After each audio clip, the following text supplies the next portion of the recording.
G'day, I'm Malcolm Whalley and this is the Energy Action Market Wrap for Friday the 9th of August, where we're going to look back at what's been happening in the electricity market over the last 7 days.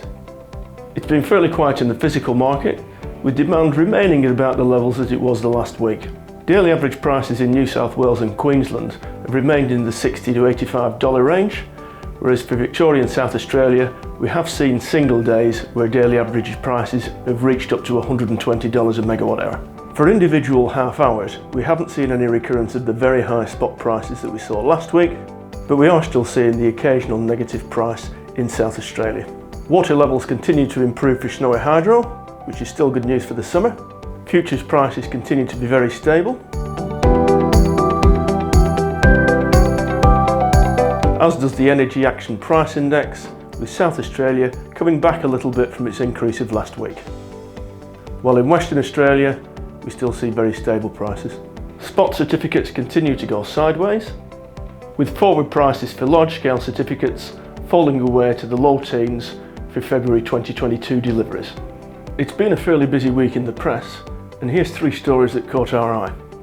The federal government continues to be concerned about the persistently high level of gas prices and is looking at what action it can take to possibly bring them down. It's bringing forward its review of the Australian Domestic Gas Security Mechanism. That's the scheme under which producers provide additional volumes to the domestic market, and it's also considering a national gas reservation scheme, with a decision on that likely in February. Worries persist that closure of the Liddell power station could produce a spike in power prices similar to what we saw in 2017 when the Hazelwood station closed in Victoria. The Morrison government has announced that it will establish a task force to see what can be done to avoid this. AGL has extended the closure date of the station from late 2022 to April 2023, but it has said that the station will still close.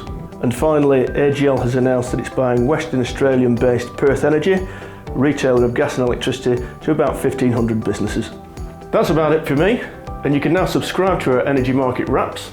If you're watching on YouTube, hit the red button below, or if you're watching on LinkedIn or Facebook, sign up to our mailing list using the link provided.